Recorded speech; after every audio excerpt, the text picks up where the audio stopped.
Sou Isaque, filho de Abraão e Sara.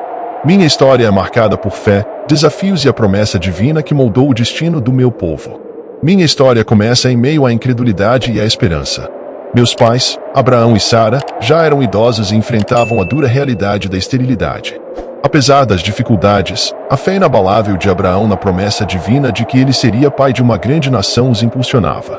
E então, o milagre aconteceu. Contra todas as probabilidades, Deus concedeu a Sara a capacidade de gerar um filho. A alegria que tomou conta de seus corações era inimaginável. A promessa se tornava realidade, e eu, Isaque, nasci para simbolizar essa esperança e o riso que ecoava em toda a casa. Minha chegada não foi apenas um evento natural, mas um marco na história da fé. Eu era a prova viva da fidelidade de Deus e a personificação da promessa de uma grande nação. O dia em que nasci foi marcado por um júbilo contagiante. O som de risos e canções ecoava por toda a tenda, enquanto familiares e amigos se reuniam para celebrar a chegada do filho da promessa. O ar vibrava com a emoção e a expectativa pelo futuro que se abria diante de nós. Minha mãe, Sara, radiante de felicidade, me segurava em seus braços com ternura. Seus olhos, marejados de lágrimas de alegria, transmitiam a gratidão infinita que sentia por ter sido agraciada com a dádiva da maternidade. Abraão, por sua vez, não cabia em si de felicidade. Seu rosto transbordava orgulho e esperança enquanto contemplava seu filho, símbolo da promessa divina. A notícia do meu nascimento se espalhou rapidamente, e logo toda a região se contagiou pela alegria. As pessoas se reuniam para celebrar o evento milagroso e para conhecer o filho da promessa. Eu era visto como uma bênção divina, um sinal da fidelidade de Deus e da esperança de um futuro próspero. Meu nascimento foi um evento que transcendeu o ordinário. Foi um marco na história da fé, um símbolo de esperança e um prenúncio da grande nação que Deus havia prometido a Abraão. Minha infância foi tranquila, marcada pelo amor e ensinamentos de meus pais. Aprendi sobre a fé em Deus e a importância de seguir seus preceitos. Ainda jovem, vivenciei um evento que marcaria para sempre minha vida e a fé de meu pai, Abraão. Deus o colocou à prova, ordenando que ele sacrificasse seu único filho, eu, no Monte Moriá. A dor e a angústia tomaram conta do coração de meu pai. Eu era seu filho amado, a promessa viva de Deus, e agora ele era ordenado a tirá-la de sua vida. Mas Abraão, com uma fé inabalável e inimaginável, decidiu obedecer ao Senhor. Em meio à tristeza e à incerteza, Abraão me preparou para o sacrifício.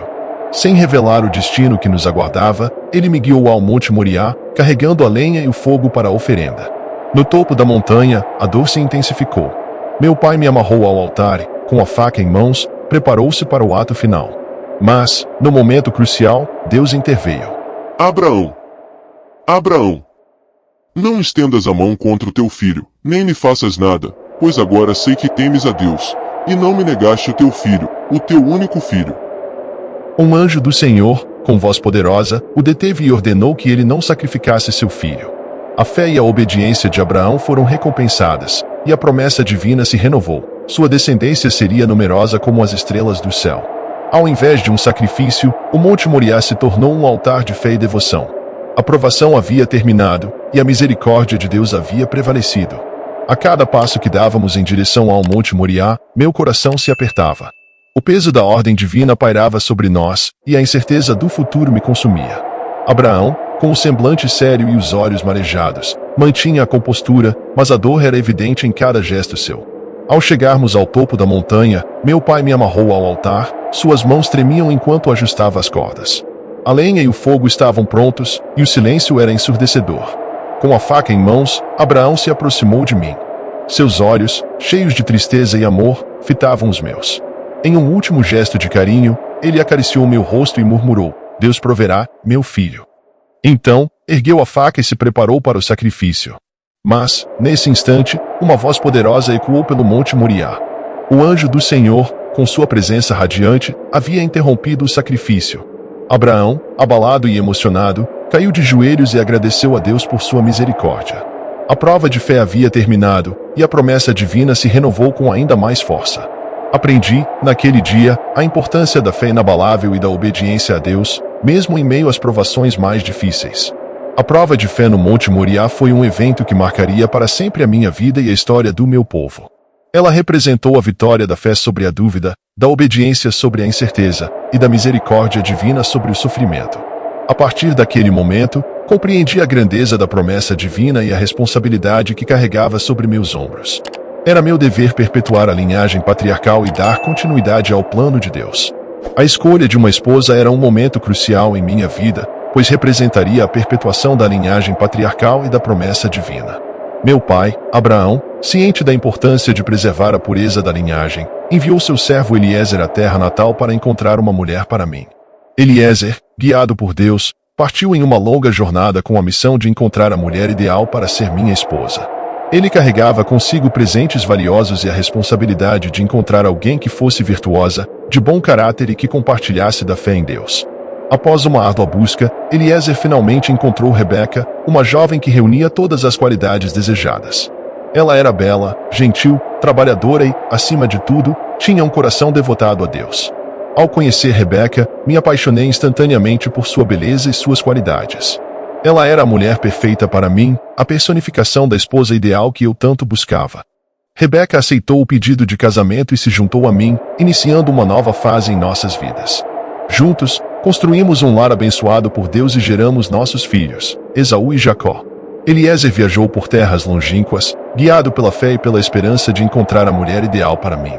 Em cada vilarejo que visitava, ele observava as jovens com atenção, buscando em seus olhos a virtude, a gentileza e a devoção a Deus que tanto desejava para sua futura esposa. Após dias de busca, ele finalmente chegou à cidade de Harã. Lá, Eliezer encontrou Rebeca, uma jovem que o encantou por sua beleza e seus modos gentis. Ela era diligente em seus afazeres, demonstrava compaixão pelos necessitados e tinha um profundo amor por Deus. Eliezer, convencido de que Rebeca era a mulher escolhida por Deus para ser minha esposa, ofereceu-lhe os presentes que havia trazido e apresentou-lhe a proposta de casamento. Rebeca, com o coração transbordando de alegria, aceitou o pedido sem hesitar. Nossa união foi celebrada com grande festa, reunindo familiares e amigos que testemunharam o início de uma linda história de amor e fé. Rebeca se tornou minha amada esposa, a mãe de nossos filhos e a companheira de todas as horas. A busca pela esposa ideal foi uma jornada de fé e perseverança. Através da orientação divina e da sabedoria de Eliezer, encontrei em Rebeca a mulher perfeita para compartilhar minha vida e construir um futuro abençoado. Meus filhos Esaú e Jacó, gêmeos desde o ventre materno, eram como dia e noite. Esaú, impetuoso e aventureiro, preferia a vida selvagem da caça. Jacó, por outro lado, era tranquilo e dedicado à vida pastoral, cuidando dos rebanhos com atenção e carinho. Essa diferença de personalidades gerou uma rivalidade entre os irmãos que se intensificou com o passar dos anos. Esaú, por ser o primogênito, tinha direito à primogenitura, que incluía a bênção paterna e uma porção dobrada da herança. Jacó, por sua vez, ansiava pela bênção divina, acreditando que ela era mais importante do que os bens materiais. Quando chegou o momento de abençoar meus filhos, eu, já ancião e debilitado, pretendia conceder a primogenitura a Esaú, seguindo a tradição. No entanto, Rebeca, ciente da promessa divina de que a bênção pertencia a Jacó, traçou um plano para garantir que a vontade de Deus fosse cumprida. Com a ajuda de Rebeca, Jacó se disfarçou de Esaú e, aproveitando a cegueira que me afligia, recebeu a bênção paterna em seu lugar. Esaú, furioso ao descobrir o ardil, jurou vingança contra seu irmão. Jacó, temendo por sua vida, fugiu para Harã, onde encontrou refúgio com seu tio Labão e iniciou sua própria família. A rivalidade entre meus filhos causou grande dor e sofrimento em nossa família. Apesar da mágoa e da distância, a esperança de reconciliação permanecia viva em meu coração. Esaú, tomado pelo orgulho e pela ambição, ansiava pela primogenitura. Ele via a bênção paterna como um símbolo de poder e status, e não como uma responsabilidade sagrada. Jacó, por outro lado, buscava a bênção divina com fervor, reconhecendo sua importância espiritual e o destino que ela representava. Rebeca, movida pela fé e pelo desejo de ver a vontade de Deus cumprida, elaborou um plano audacioso. Ela sabia que os riscos eram altos, mas a promessa divina era a sua força motriz. Ao descobrir o ardil, Esaú se enfureceu. Sua fúria era como um vulcão em erupção, e ele jurou vingança contra Jacó. O medo tomou conta do coração de Jacó, que, para salvar sua vida, fugiu para Harã, onde enfrentaria novos desafios e incertezas. A rivalidade entre Esaú e Jacó foi um capítulo marcante em minha história. Apesar da dor e do sofrimento, a fé em Deus e a esperança de reconciliação me mantiveram firme. No final, a promessa divina se cumpriu e Jacó se tornou o patriarca da nação hebreia. Após longos anos de exílio em Harã, Jacó, agora chamado Israel, finalmente decide retornar à sua terra natal. Apesar do receio de um encontro com seu irmão Esaú, a saudade da terra natal e o desejo de reconciliação o impulsionam a seguir em frente. A lembrança da traição e da fúria de Esaú ainda assombrava Jacó. A incerteza sobre como seu irmão receberia o consumia. O medo da rejeição e da vingança era real e palpável. Apesar do receio, Jacó decide tomar a iniciativa e buscar a reconciliação. Ele reconhece seu erro e anseia pelo perdão de seu irmão. Essa jornada de redenção se torna um símbolo de sua própria transformação como homem. O momento do reencontro entre os irmãos é carregado de emoção. Lágrimas, abraços e palavras sinceras marcam o início da reconciliação. Esaú, tocado pelo arrependimento de Jacó, decide perdoá-lo, pondo fim à rivalidade que os separava por tanto tempo. O perdão mútuo abre caminho para a união familiar. A rivalidade e o rancor são substituídos pelo amor fraterno e pela compaixão. A história de Jacó e Esaú nos ensina que o perdão é a chave para a reconciliação e a paz. Ao se aproximarem, os olhos de Jacó se encheram de lágrimas. A voz embargada pela emoção, ele murmurou: Esaú, meu irmão, perdoe-me pelo que fiz. Esaú, com o coração transbordando de compaixão, o abraçou com força e disse: Está tudo perdoado, Jacó. Somos irmãos, e nada poderá nos separar novamente. O retorno de Jacó e a reconciliação com Esaú representam um triunfo do amor fraterno sobre a mágoa e o ressentimento. Essa história nos inspira a buscar o perdão e a reconciliação em nossas próprias vidas, reconhecendo que a união familiar é um dos maiores presentes que podemos receber. Vivi 180 anos, testemunhando a fidelidade de Deus e o início da formação do povo hebreu. Minha história é um exemplo de fé inabalável, obediência e esperança na promessa divina. Através de mim, a linhagem patriarcal se consolidou, preparando o caminho para o cumprimento do plano de Deus para a humanidade. Minha jornada foi marcada por altos e baixos, mas sempre mantive a fé em Deus e a esperança na promessa. Sou grato por ter sido escolhido para fazer parte do plano divino e por ter contribuído para a formação do povo hebreu. Espero que minha história inspire outras pessoas a manterem a fé, mesmo em tempos difíceis, e a perseverarem na busca de seus sonhos.